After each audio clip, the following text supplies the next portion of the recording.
Alex Awad.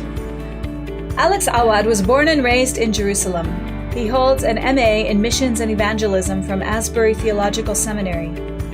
Reverend Awad, with his wife Brenda, served as missionaries with the United Methodist Church in Israel, Palestine for 26 years and taught courses at Bethlehem Bible College, where he served as a faculty member, dean of students, and board member.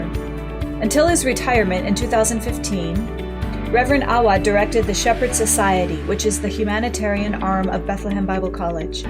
He is the author of many articles that call for justice in his homeland and several books, including Palestinian Memories, a tribute to his mother. Let's welcome Alex Awad. It's so good to be with you. And some of you know that I've been to your churches, I've been to your towns, I've been to your conferences.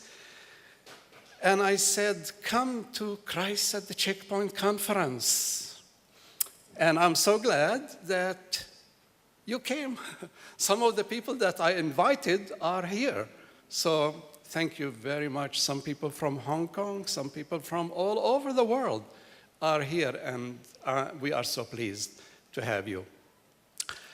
As I was thinking, as I was sitting there, hearing the mayor of Beit Jala and listening to Munder speaking and so on, I thought, I wish this would be the last Christ at the checkpoint.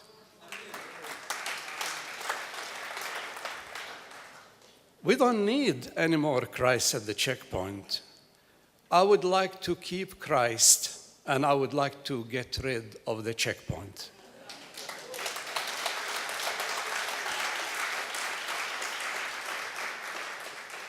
But as long as there is occupation, as long as we have checkpoint, then it is so necessary to have Christ at the checkpoint.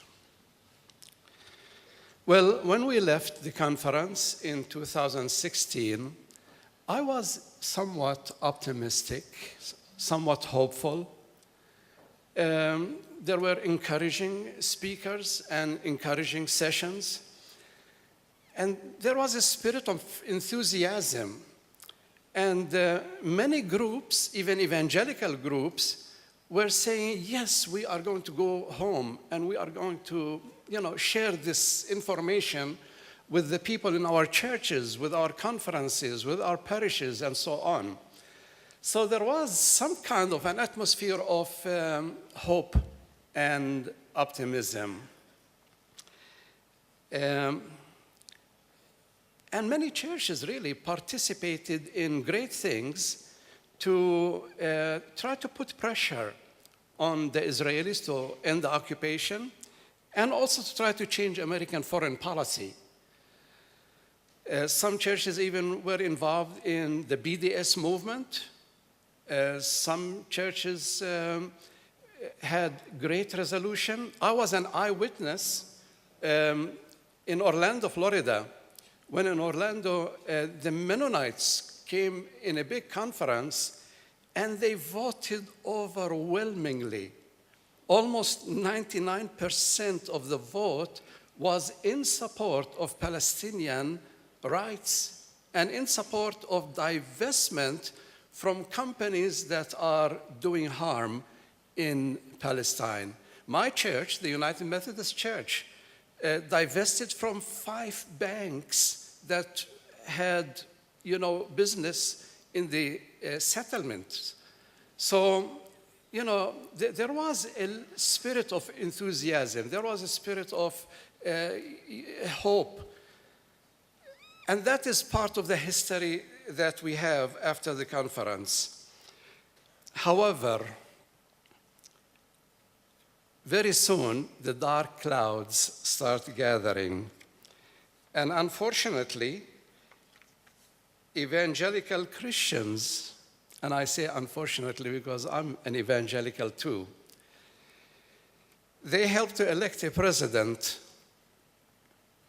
that dashed our hopes as Palestinians. He brought us a nightmare.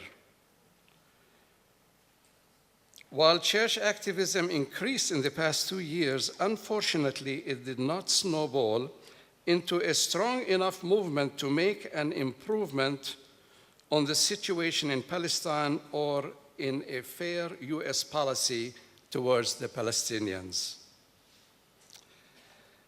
80% of white evangelicals cast their vote for Trump. It is important to note that many of these evangelicals were not pro-Zionists, but rather anti-Hillary Clinton. They are evangelicals that voted with two main issues in mind: the gay-lesbian issue and the abortion issue. Yes, beside these were also the Zionist evangelicals who encouraged Trump to move the U.S. Embassy from Tel Aviv to Jerusalem. Trump lived up to his promise to this group, to the Zionist Israeli lobby groups in the U.S., and to few Zionist billionaires that supported his bid to the presidency and continue to support him today. So consequently, the move of the U.S. Embassy to Jerusalem, the collapse of U.S. role as a broker for Israeli-Palestinian peace, the collapse of the possibility of a two-state solution, total irrational support for Israel at the UN regardless of all human rights violation. This we have seen in Gaza 2 weeks ago. Now Israeli troops kill Palestinians on a daily basis, and no Israeli officer or soldier is afraid of any repercussions. So what is the impact of Christian Zionism on the evangelical movement or the evangelical church? First of all, Christian Zionism alleviates prophecy and eschatology over the ethical teachings of Jesus Christ. Second, it supports militant theology. Most evangelicals fully supported US and Israeli military adventures in the Middle East. Some evangelical leaders called on US presidents to attack Iran. If, God forbids, a future war breaks between Israel or the US and Iran, many evangelicals will support such a war. I say this with deep sadness. Among Christian denominations in the US, evangelicals have a higher percentage of support of Trump's policies towards expelling migrant workers and refugees. These are really grim things, and as an evangelical, I call on you, evangelicals, to double your efforts to bring peace and justice to both Israelis and Palestinians in this land. Is there any hope left? Regardless of the seeming total collapse of all chances of peace, justice, human rights, I continue to look for signs of hope. Here are some. In Chicago and other cities in North America, there have been meetings of evangelical leaders expressing rejection of the Trump-Netanyahu policies and calling on other evangelicals to endorse Christ-centered prophetic positions. Number two, more Jewish groups in the United States are raising their voices throughout North America and Canada and are openly going against the Trump-Netanyahu moves. Among them are Jewish Voice for Peace and J Street. Number three, your presence here, every one of you, give us Palestinian Christians and Muslims hope and encouragement. Through your coming to this conference, you are telling us and the world that Christians can be Christ-centered, peace-centered, and justice-centered. Let us believe with Martin Luther King Jr. when he said, "The arc of history moves towards justice."